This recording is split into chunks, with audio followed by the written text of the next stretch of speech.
Welcome to our posts. Today. We will see stories of r/ProRevenge. I broke up with my boyfriend on his birthday for horrible actions he did when he was a teenager. I 26F at the time had just started dating Thomas 28M and things seemed promising. Very sweet man, educated and quite smart, good looks. After 7 weeks of dating, he invited me and 2 of his childhood friends, let's call them Alex and Bart, for a long 29th birthday celebration weekend at his father's country house in a small French town. His father was going to be around as well, and I was very excited to meet everyone. Day 1 Friday is fun. I am happy to get along well with Thomas' father, a smart and caring man. Day 2 Saturday, after a very nice day, we enjoy a party in the garden with the neighbors, including some friends of Thomas. After a few hours and lots of drinks, a group of people gather around a small campfire and start sharing childhood memories. This is where things go wrong. At first, of course, innocent and dumb stories as you would expect. But then, Thomas and his friends started sharing really sick stuff. In particular, they told a story about how, when they were 14 or 15 years old, they found very amusing to bully for almost 6 months Arthur, a boy of their school who was very isolated and shy, making jokes, calling names, you name it.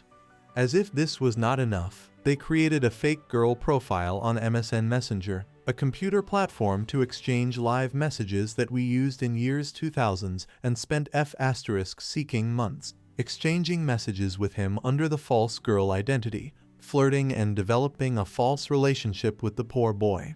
Some people were in the confidence at school, and it became a big and cruel joke behind Arthur's back. They used pictures of Bart's real cousin, and the boy truly thought he had some kind of online girlfriend to whom he even sent confessions and love messages. At some point they got bored and scheduled a false rendezvous, Earl asking the boy to take a bus for 2 or 3 hours, wearing a t-shirt Elmer the elephant based on a private joke. Obviously there was no one waiting for him, and they did not know how long he waited over there by himself.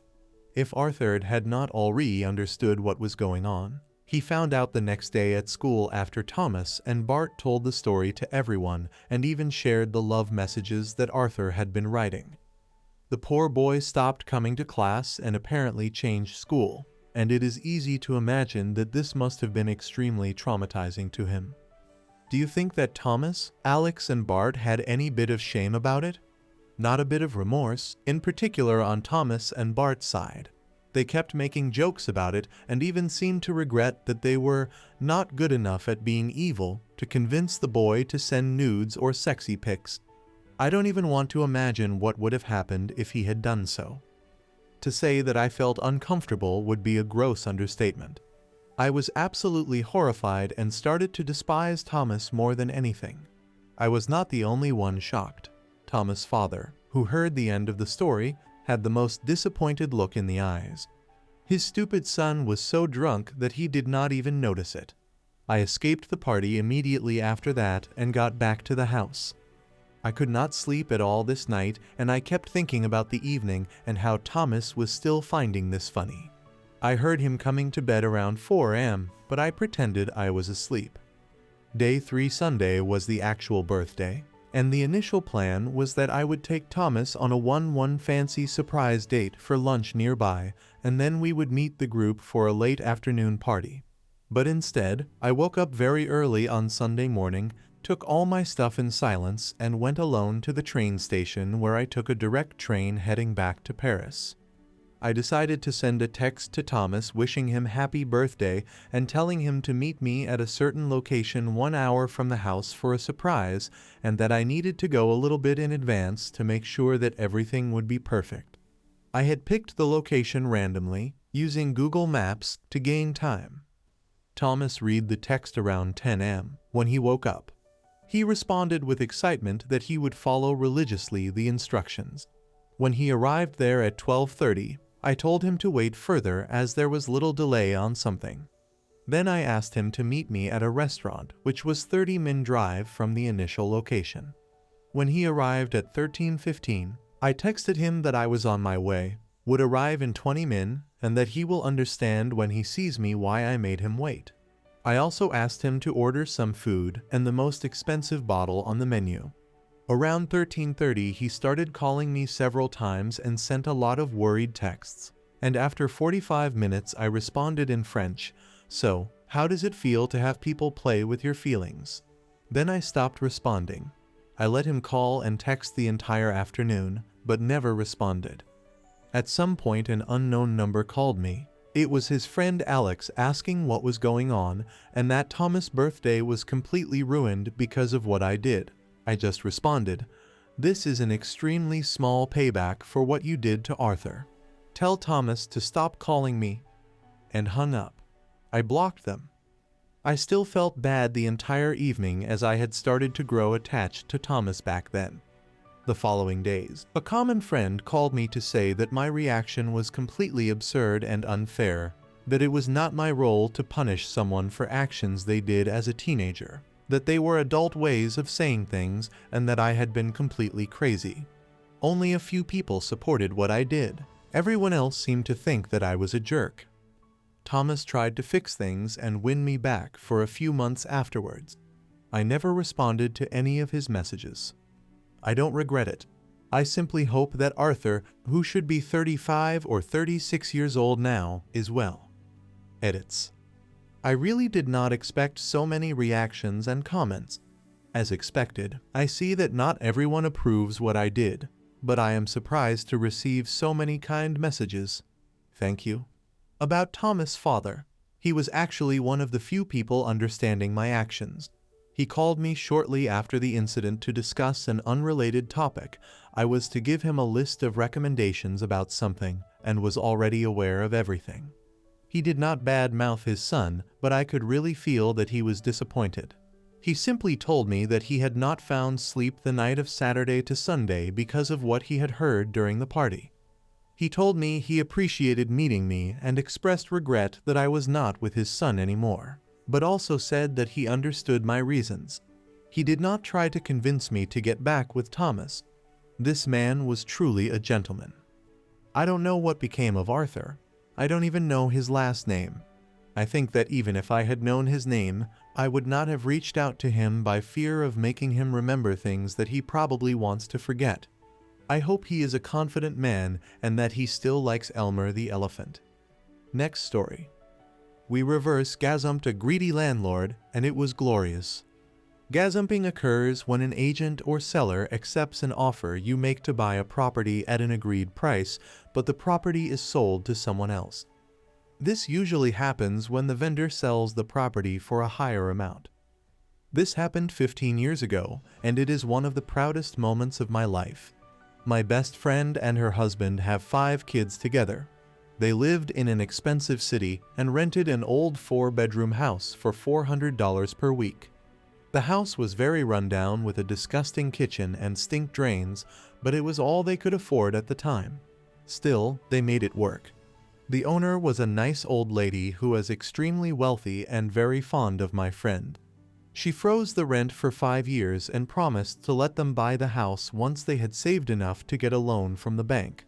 As she had helped other people in a similar way, they knew they could trust her, and so they saved every cent they could. It took them 5 years, but they finally told her they were ready. 2 days later, the nice old lady passed away, before anything was put in writing. Enter the new owners. The lady's 4 children, each extremely wealthy in their own right. They inherited a huge portfolio of properties. When they first spoke to my friends, they assured them that the sale would still go through, but they would have to wait until probate had settled. Confident, my friends started making some changes to the place. They started by stripping wallpaper, painting, and making plans.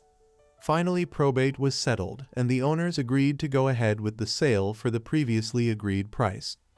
My friends applied for the loan, but to their shock, it was refused.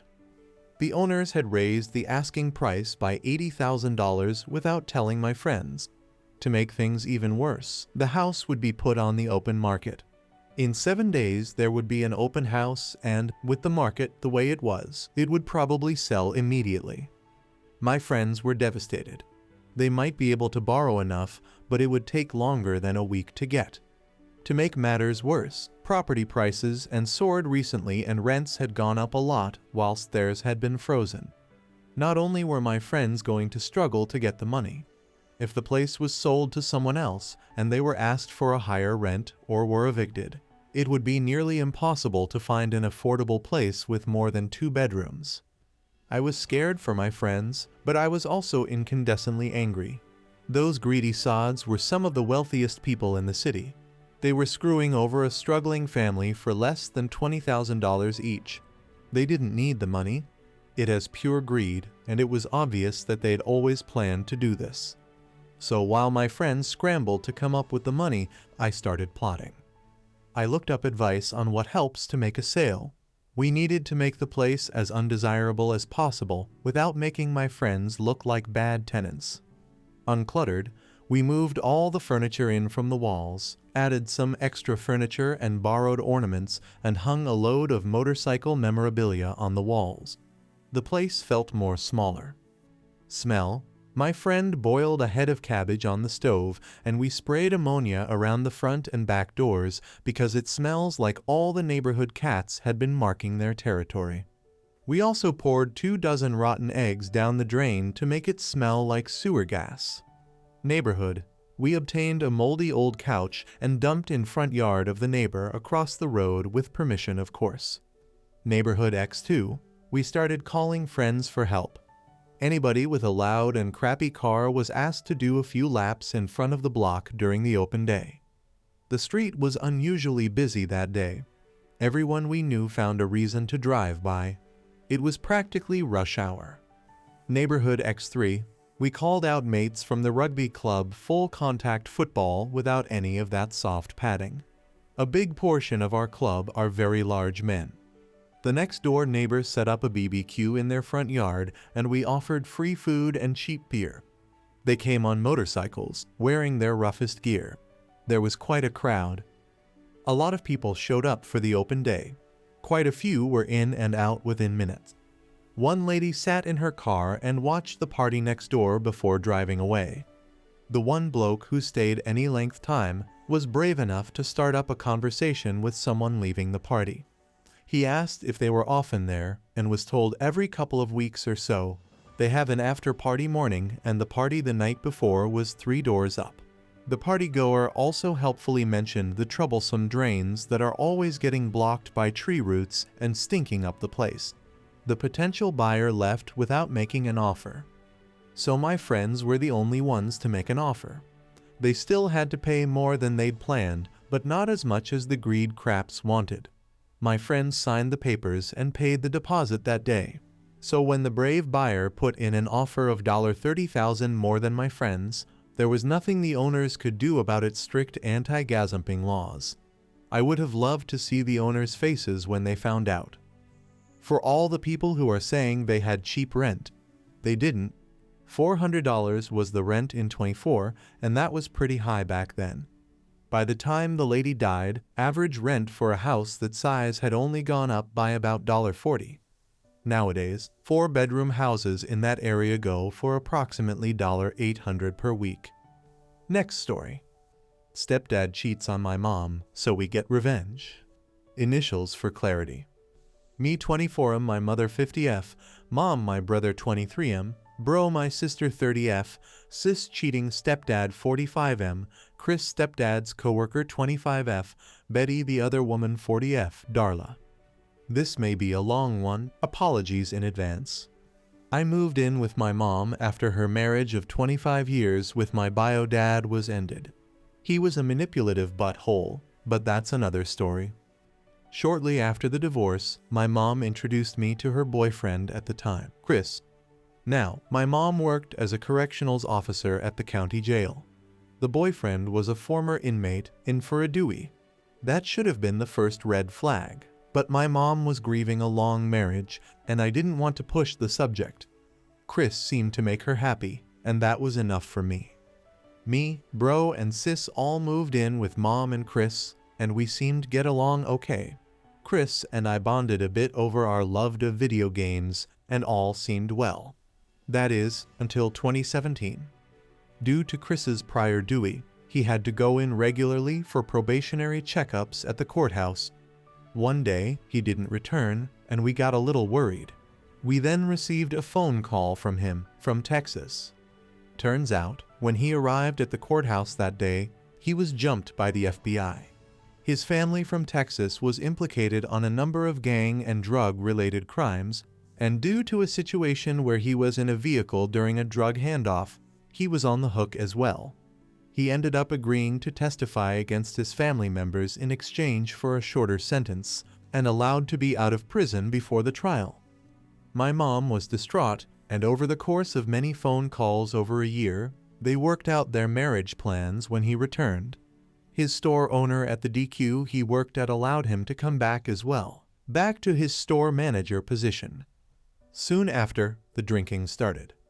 Now obviously, because of his Dewey, Chris was clearly no stranger to drinking. He began to drink more and more, to the point where he was consuming half a 24-pack of beer a day. Chris was a mean drunk. He regularly started fights when wasted, and while they never got physical, he wasn't exactly kind with his words. My mom enabled his behavior for several years, saying the stress was getting to him from work and from the upcoming trial. Finally, after several years, my mom had enough. Chris came home extremely drunk one night, and my mom confronted him. She asked if he'd been drinking, and when he didn't deny it, she kicked him out. He went to live with a friend temporarily. The next morning, Mom asked us to help gather a few of his essentials so that he didn't have to re-enter the home until he was sober. While we were gathering his things, we heard a knock at the front door. We opened it to find Betty, one of Chris's coworkers and someone I went to high school with. She told my mom she had something important to share. After sitting my mom down and telling her not to share where she got the info from, Betty told my mom about how Chris was cheating on my mom with Darla, how he regularly had Darla perform sexual acts in and around his workplace, how Betty had caught them, and how Chris told her that if she ever told my mom, he'd fire her. He was the store manager. And finally, how Darla was pregnant. My mom was angry. After the initial shock wore off, she told us to round up all of Chris's things and to dump it outside. We took everything of his out of the house and tossed it all in the alley behind our house. Chris had no reason or ability to return to the house it was rented, with only my mom on the paperwork, so no issues there. In the meantime, she called and confronted him. He confessed to the entire affair, and that he was happy Darla was pregnant because that meant he'd finally have a child of his own. Mom refused to have more kids. We three were massive strains on her body. She likely wouldn't survive anymore. He refused to apologize for any of his actions. My mom arranged for him to collect his items from the alley with an officer present, and he left our lives. The revenge. Now, my mom clearly wanted to dust her hands of him and move on. She was already quite emotional from the whole ordeal and wanted nothing more from him. But sis, bro, and I had other ideas. First, we called his workplace. DQ operates as an independently owned franchise, and the owner of this branch owned several branches in the area.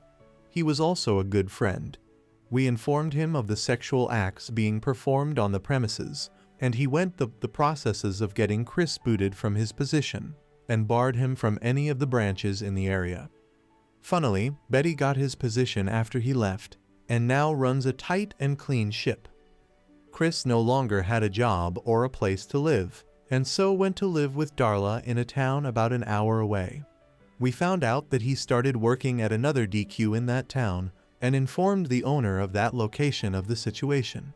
It took significantly longer, due to there being no current indecent actions occurring there, but eventually he lost that job too. Soon after, Chris began driving around our neighborhood, seemingly stalking my mom and our family, probably because of his job loss. Now, due to the whole situation in Texas, he never had his probation lifted for his Dewey, and thus still did not have a license. He never had to drive when he lived with us, since work was local and we could drive him as needed. But here was clearly driving around by himself when he shouldn't be. We contacted the police and informed them about Darla's vehicle in our neighborhood and that we believed Chris was driving it without a license. We told them to pull over the vehicle next time they see it, as it would likely be seen driving again. Sure enough, a few weeks later, we were told that Chris indeed was pulled over and sent back to the local jail for driving without a license and while intoxicated. The police also did a search of the home he was staying at and found several guns at the premises. Since he was a felon, he was not legally allowed to have weaponry on the premises, meaning there was more jail time tacked on.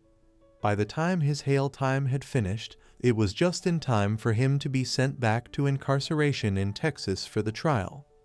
Chris's son was born while Chris was in prison. Darla evidently realized what an absolute butt Chris was and cut ties with him while he was in prison. During his prison time, Chris started sending tons of letters to my mom, stating how sorry he was, pleading to take him back, and ranting about how it wasn't his fault, all in the same letter. Mind you, Mom burnt every one of them. We moved on, moving out of state. Chris evidently got out of prison some years ago, and now lives in Kansas, struggling and fighting child support, which Darla sued him for. Mom now has a new boyfriend who treats her right and cares a lot more than Chris ever did. Bro and sis moved on and out, and I still live with Mom, assisting her with the newly purchased home that we've been renovating. Life's looking okay. I was reminded of this by a chat with a coworker about cheaters and thought to post it here for others to enjoy. I hope you guys like this video. If you did, make sure like, comment, share, and subscribe the channel. Our posts